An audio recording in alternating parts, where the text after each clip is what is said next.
Swanga TV, sauti ya maisha.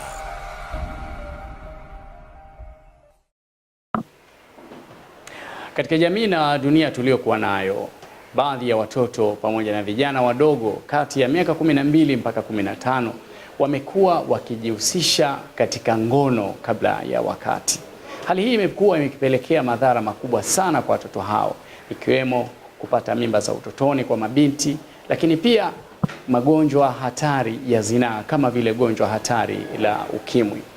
Leo niko nawe hapa kwa ajili ya kujadili sababu mbalimbali zinazowapelekea watoto wadogo kuanzia miaka 12, 15 kujihusisha katika mapenzi wakiwa na umri mdogo, yani kabla ya wakati. Sababu ya kwanza ambayo inawapelekea watoto pamoja na baadhi ya vijana wadogo kujihusisha katika mapenzi wakiwa katika umri mdogo ni ukosefu wa elimu ya kijinsia. Ukosefu wa elimu ya kijinsia katika jamii umekuwa ni sababu kubwa sana ambayo inachangia watoto kujihusisha na mapenzi kabla ya wakati. Elimu ya jinsia ni nini? Elimu ya jinsia ni elimu ambayo inamfanya mtoto aweze kujitambua yeye ni nani, thamani yake, lakini pia kuweza kuelewa madhara mbalimbali ambayo yanaweza katokea baada ya yeye kujihusisha na mapenzi kabla ya wakati. Ukosefu wa elimu ya kijinsia kwa watoto unawafanya watoto kuingia kwenye vishawishi mbalimbali, vishawishi ambavyo kwa namna moja ama nyingine vinaweza vikawaingiza bila wao kujitambua kuingia kwenye ngono zembe na hatimaye kupata madhara makubwa sana, ikiwemo mimba za utotoni pamoja na magonjwa ya zinaa kama vile gonjwa hatari la ukimwi. Ushawishi wa makundi rika ni sababu ya tatu ambayo imekuwa ikiwapelekea watoto hasa vijana wadogo kujihusisha katika ngono kabla ya wakati. Makundi rika ni ule umri fulani ambao watoto wanakuwa nao, kwa maana umri ambao unaendana watoto kwa watoto na unaowapelekea wao kuweza kutengeneza urafiki baina yao. Kama mtoto atakumbana na rika lake au marafiki zake ambao automatically wanajihusisha kwenye mahusiano ya kimapenzi, basi yule mtoto anaweza kujikuta naye anaingia kwenye mahusiano ya kimapenzi kabla ya umri wake, kwa kile ambacho anaona kwamba ataonekana ni mshamba.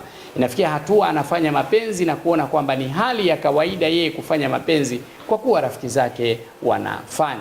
Hali hii imekuwa ikipelekea tunawaona baadhi ya watoto wanatembea na watu wazima mithili ya baba zao au mama zao wa kuwazaa. Lakini ukiangalia ni ile tu hali ya kutojielewa na kutojitambua. Wazazi pamoja na walezi lazima tuangalie jinsi ya kwa control watoto wetu, na hasa katika kuwachagulia marafiki ambao kwa namna moja ama nyingine hawawezi wakawaathiri tabia mbaya ambazo mwishowe zinaweza zikawapelekea kwenye madhara makubwa ambayo hayakutegemewa. Sababu nyingine ni swala la umaskini na hali ngumu ya maisha. Pia imekuwa ni kichocheo kikubwa cha baadhi ya watoto pamoja na baadhi ya vijana wadogo kujiingiza kwenye ngono kabla ya wakati. Umaskini wa wazazi pamoja na familia umekuwa ukiwapelekea baadhi ya watoto wadogo kutafuta namna nyingine ya kupata baadhi ya mahitaji yao muhimu.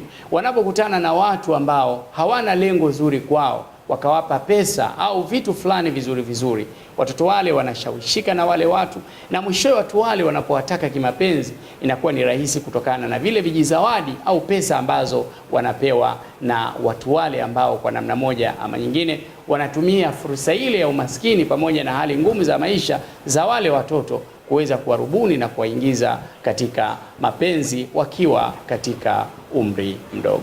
Ni matumaini yangu utakuwa umepata elimu sababu mbalimbali zinazowapelekea watoto kujihusisha na ngono isiyo salama, na nina imani kwa pamoja tukiungana tunaweza kuwaokoa vijana wadogo pamoja na watoto kwa kuwalinda baada ya kuzijua sababu hizi, lakini kuu ni kuwapa elimu ya kijinsia ambayo kwa namna moja ama nyingine itawasaidia wao katika kujielewa na kujitambua, na hata pale ambapo wataweza kukumbana na mazingira hatarishi, basi wanaweza kujiamini na kujikontrol, pia kupingana na vishawishi vile, na mwishowe wakatimiza malengo yao ambayo yamekusudia.